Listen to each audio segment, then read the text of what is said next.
Hello. Godot Tutorials is not sponsored by or affiliated with Godot Game Engine.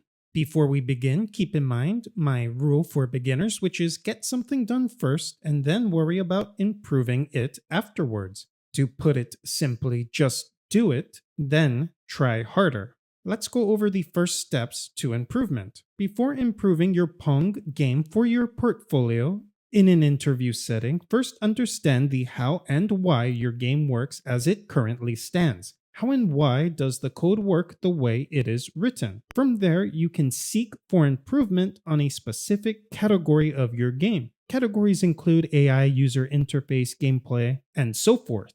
Now, where do we start? And in order to start improving yourself, you need to understand three things: states, collisions, and our AI. Because we went over states in a previous episode, I will not go over that in this episode. However, I will focus more on collisions and artificial intelligence. First, let's go over collisions in game programming. Collisions are broken into two processes. The first is detecting if a collision between two objects has happened, and it will usually return back a value of true or false. You can consider this an action. The second thing we need to determine is what needs to be done after a collision has been detected. In this case, we need to figure out what the reaction is going to be. Now, normally, detecting a collision is a mathematical process, basically your geometry and vector math, linear algebra, and generally, the reaction, or what to do after a collision happens, is a creative process, but by default, most people want to mimic real-world collision physics. First, let's understand the collision between the ball and the wall at the top, bottom, left, and right portions of the screen. Now, the ball and wall collision is a point-to-point collision, and as a matter of fact, it is the easiest form of collision detection we have. Basically, all we are doing is seeing if the x and y values between 2 points match. For example, if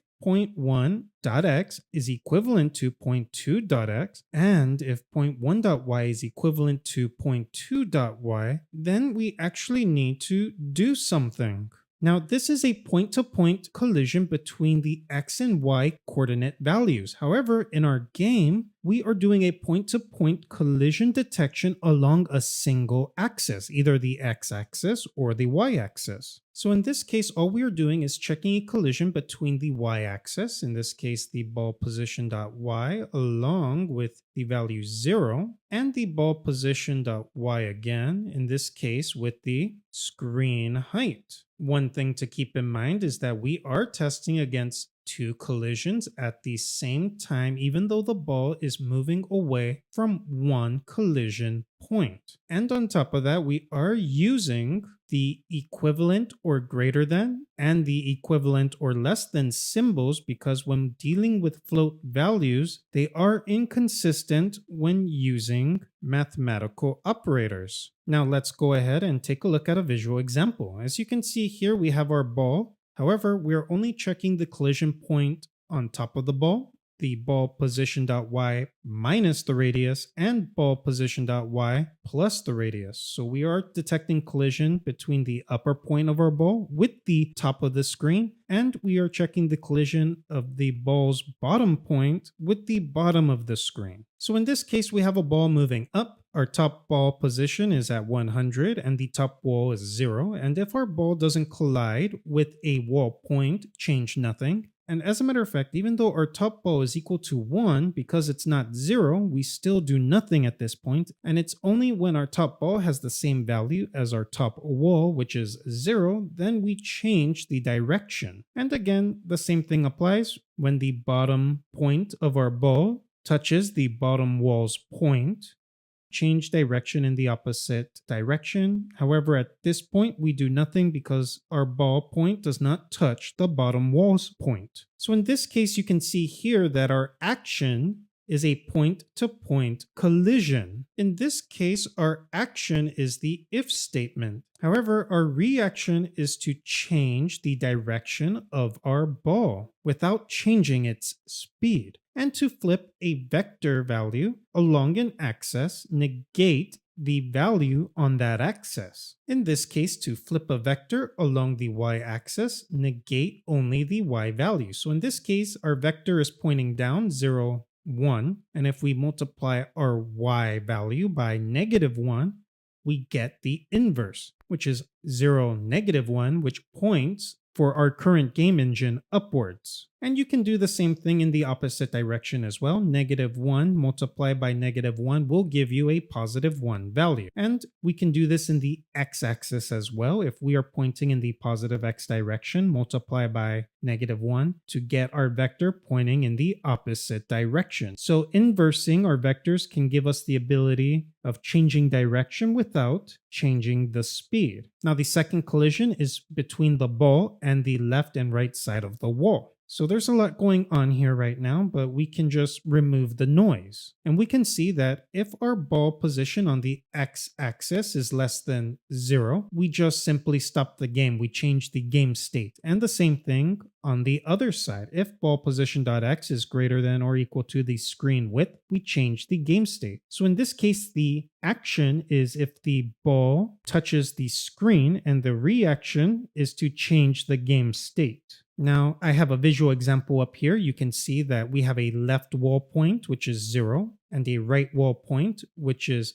1024, and our right ball point is at 700. And as long as our ball point does not touch the point, we continue to move along. And as a matter of fact, our ball continues to move forward, and it is only when the ball is equal to the right wall that we stop the game. And this is a point-to-point collision between points on the x-axis only. The third type of collision we need to understand is between the ball and the paddle. And the ball and the paddle is basically a point to rectangle collision. And basically what we're doing is detecting if a single point lies inside of a rectangle. And it is one of the easier collision detection formulas when it comes to collision detection. Let's go ahead and take a look at a rectangle to point collision detection formula.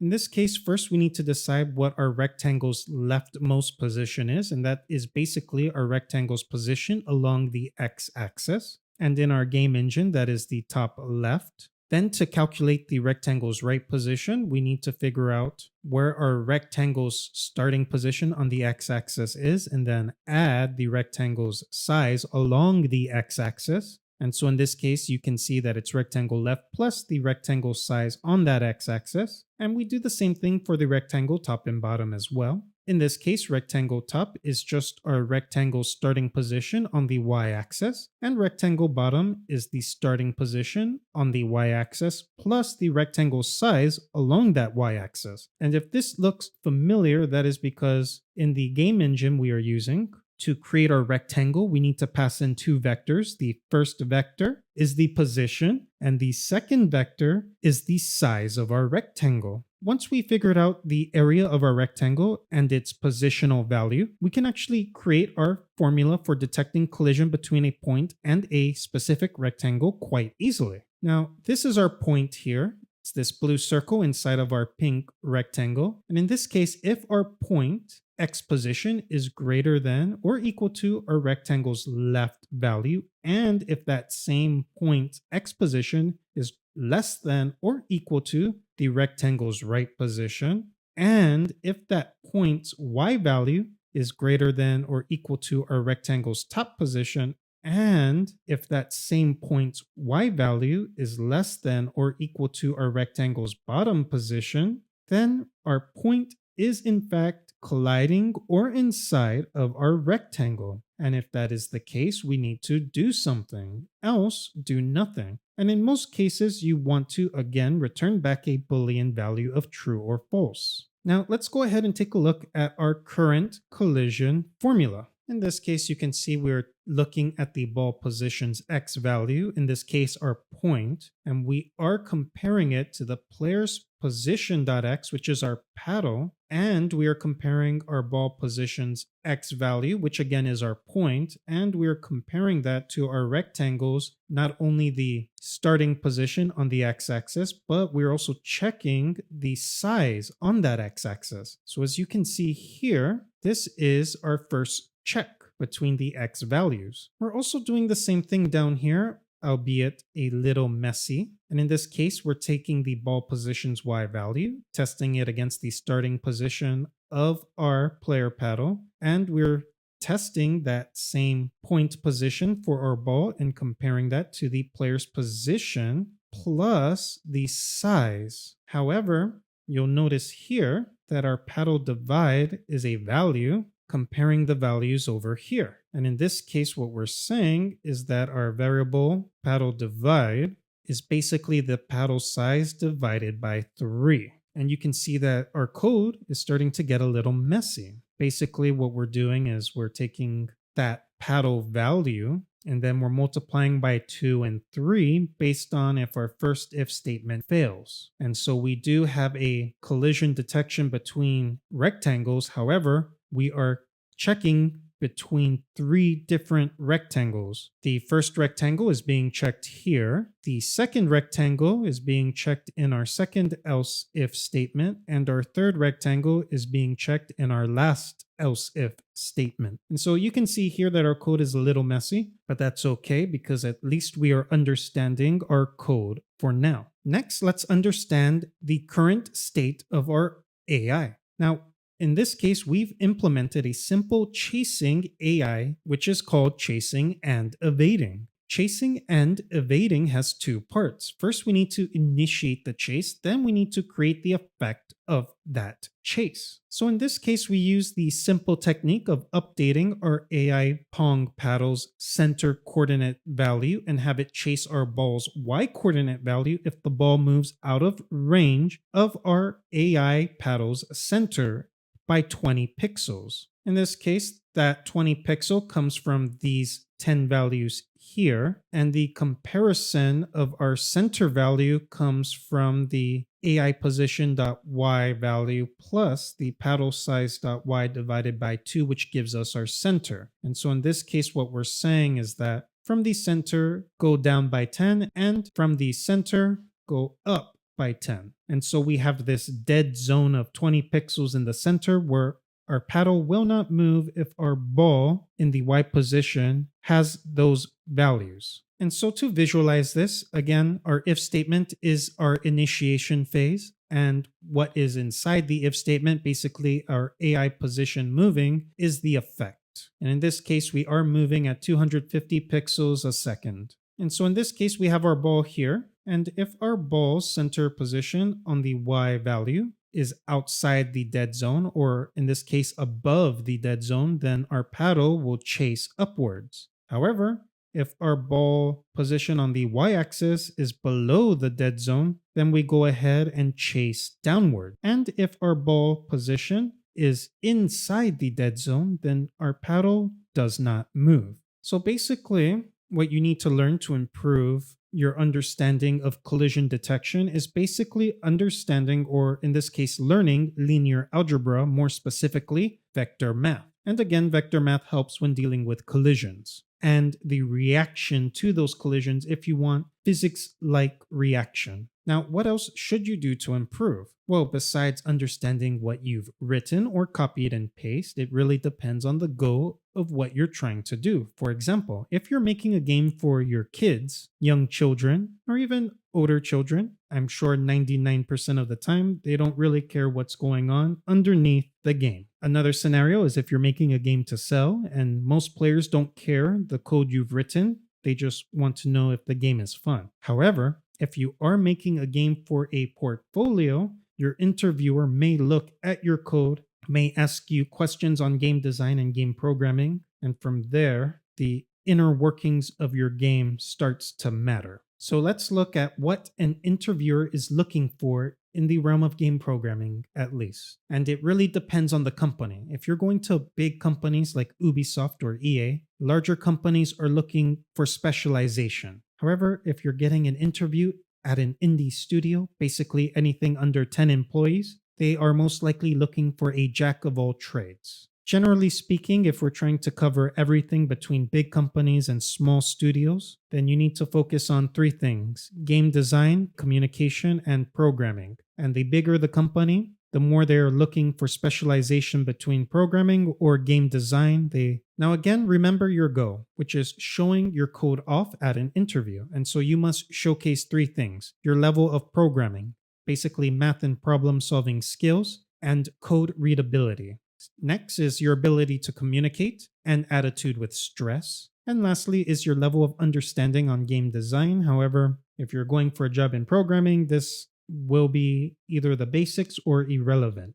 Now, in an interview setting, the interviewer is trying to rate your skills in programming, communication, and game design skills. And so we need to write our code in a way that shows that we do understand these things. How do we figure out what needs improving? And basically just put yourself in the interviewer's shoes. They want to know if they can trust you enough to leave you alone to code the game out. And so ask yourself questions interviewers may ask if they saw your code at its current state. And basically what they are trying to figure out about you is finding your limitations. They want to know what your wall is and how you overcome that wall. And to give you a basic idea of the interviewer's agenda, they're just basically trying to rate you 1 to 10. In my example, I have 1 to 5, basically between weak and strong. And in this case, I have 3 categories: programming, communication, game design. And ultimately, they want to give you a rank. Either you are a strong hire, a weak no, or a strong no. However, let's move on to some game design basics and game programming basics that you need to understand. And first, let's understand the difference between a game designer and a game programmer. A game designer develops compelling and engaging rules for games. They are the creative vision behind the scenes. Game programmers provide the technical solutions to carry out the vision of the game. One thing to note, in my opinion, as a solo developer, it's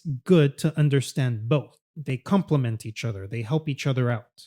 With game design, you can understand what you need to build, and with game programming, you can understand the limitations of what you can accomplish within a certain time frame. Now, to give you some ideas of specializations between game programming and game design, I've listed just a few common ones. For game programming, you have rendering, gameplay, animation, quality assurance, user interface, artificial intelligence, and networking or network programming. For game design, you have your general game designer, level designer, combat designer, economy designer. On top of that, you have user interface design, narrative design, and artificial intelligence design. Now, as a solo developer, which of these should you focus on? And again, I recommend that you have a basic and general understanding of each individual role because it can help you out when making more complex games. But in this case, what should you learn to improve the current Pong game? And I've highlighted these. Basically, you need to improve on the gameplay programming, the user interface programming, and the artificial intelligence programming. And on the game design side, we need to understand game designing, the user interface design aspects, and artificial intelligence design as well. Now let's take a look at improving our game design. So these are the 3 game design 101 things you need to understand to make a good game. And the first is your game simple to learn? And is your game hard to master? And of course, lastly, even though your game is simple to learn and hard to master, is your game fun? And these are the 3 questions you need to ask yourself, and they all need to be yes. And this is basically Game Design 101 summarize. And let's take a look at a quote. All the best games are easy to learn and difficult to master. They should reward the first quarter and the 100th. And this is Bushnell's law, from Nolan Bushnell, the founder of Atari. Now let's ask these 3 questions again for our current game. Is my game design simple enough to learn? And no, it's actually a little confusing. Next, is my game design hard enough to master? And no, it's not. We only have 3 areas for detecting collision. It's really easy to get our ball to hit at an angle. And lastly, is my game fun? And this is grayed out because this question is subjective. But to find this answer, you must play your game and iterate repeatedly, basically getting player feedback. And player feedback is essential. So what makes my game hard to learn? And basically, it's our UI design. Our UI does not clearly state what the player should do when the game starts. As a matter of fact, all it says is play with exclamation points. In this case, the simple solution is to at least tell the player what buttons they need to press to get what type of result. Move up by pressing W, move down by pressing S. W equals move up, S equals move down. Anything but our current state, which is to display the play, because in our case, we created the game, so we know we need to press W and S, but a new player didn't make this game and they'd have no clue. Our keyboard has A through Z, 0 through 9. Movement can be any of those buttons, including the arrow buttons, and most cases, the player will move for the arrow buttons And because we didn't program arrow buttons, they'll find out it doesn't move the paddle. And if they play games a lot, they may move to WS. And if not, they're completely clueless. Next, let's figure out what makes our game simple to master. And on the game design side, our paddle only has 3 areas that changes the ball's direction. And basically no skill is involved except for hitting 3 areas of our paddle, which a beginner could master in a matter of minutes. And on top of that, our AI design is a little lackluster. And what I mean by that is our AI speed is not only static, but our AI paddle only chases the ball at a single speed. There's no variation. As a matter of fact, it's hard for the player to win against or easy depending on the speed we apply to our AI paddle. So once game design issues have been identified, ask yourself, what should I do to improve it? And just keep in mind that there are no perfect answers to this question because game design is an art form. To get an answer, you need to let other people play your game and give you feedback. Now, because we're creating a game for our portfolio, we don't really need to test with other players as long as we understand some basics. But if you're making a game to sell, you need player feedback. Do not trust your own bias feedback or bias feedback from friends and family, acquaintances, and coworkers as well. Now, on the programming side, how can we improve ourselves? And basically, we need to ask ourselves the question, what is good code? And again, good code is subjective. Different programmers have different answers. However, let me give you my answer, and that is good code is readable and scalable/maintainable. Now, let's go ahead and ask that question. Is my current code for the Pong game readable? Well, is it? And the answer is no. And you can ask yourself questions. Do you use magic numbers? Are you utilizing functions, classes, constants, variables effectively? Are there code duplications inside your code? Can certain things be refactored inside or outside of something? And so you just need to sit down and look at your code and make notes. Actually write it down on paper and see what needs improving. Take a few days off from working on your code, come back and see if you are confused or not. And in this case, I've identified some problems with the code as is. For example, we use an if statement to detect collision, and maybe we can refactor collisions out into a function. Since collision detection is common in game programming, we don't need to create a rectangle to point collision all the time. And as a matter of fact, this if statement is not a rectangle collision. It is a point-to-point collision that checks true or false. And then we move on to another point-to-point collision to check if they are true and false. And so we can refactor these point-to-point collisions out and replace it with something else. On top of that, we have code duplication. Basically, we create a variable temp ball, we assign it a vector value, and then we change our ball speed to that temporary ball speed, effectively changing our ball speed, and you can see it's duplicated. On top of that, we are using magic numbers. Magic numbers, again, are literal hard-coded values inside our code. This is an easy fix, refactor it out into a variable. And lastly, this variable paddle divide feels off. Something about it feels off. I feel like we can do something better. And even if we keep magic numbers inside our code, we could actually get rid of this line. Instead of paddle divide multiplied by 2, we could just say paddle.size.y multiplied by 0.33, which would be inside our first if statement, and then paddle size.y multiplied by 0.66, and then on the last else if statement, paddle size.y. And that would be the same as what we've written here, and we can actually remove this variable paddle divide. But again, this was set up purposely for this example slideshow, but sometimes your code does feel off and you just got to listen to your gut instincts and see if there's another way we can implement what we are currently doing. Now, the second question we need to ask ourselves is if our code is scalable and maintainable. Scalable code is a more complex topic. However, I like to combine scalable with maintainable. And in our case, it's not, because everything is done inside of a single class. And so basically, we need to refactor responsibilities out into their own individual classes. For example, we need a ball class that handles ball creation, a paddle class, a text class, and even a collision class. So we don't have to write all these if statements since collisions are very common. And we don't know if we need to create a third object that needs to be tested for collision against another object. And this isn't it. The list goes on. Maybe a class to handle playing music. Regardless, for the rest of this series, I want to focus on the following: refactoring out to multiple classes, basically creating different scripts, different GD scripts. I want to add dynamic changes to the ball, and we will use vector math, in this case, rotation and increasing vector magnitude. There is a simpler way to create dynamic ball changes without vector, but again, because we're creating code for a portfolio, we need to show off that we at least understand vector math. Next, I want to add randomness to the chasing speed while maintaining some level of consistency to the randomness. And lastly, I want to add finishing touches to the game by adding sound and music. Now, I want to note one thing. The original Pong game had compounding values on the speed value. Basically, the speed value of the ball increased the longer the game went on. But in this case, because we're using an AI for our second player instead of a human player, I feel game design wise that increasing the speed is not the way to go. However, again, going back to game design, you have to decide what you want to add or remove and what you think will make the game better. Well, that's all I have for you in this episode. Thank you so much for joining me. Thank you for clicking the subscribe button, and thank you for clicking the like button. I look forward to seeing you in the next episode. Have an amazing day.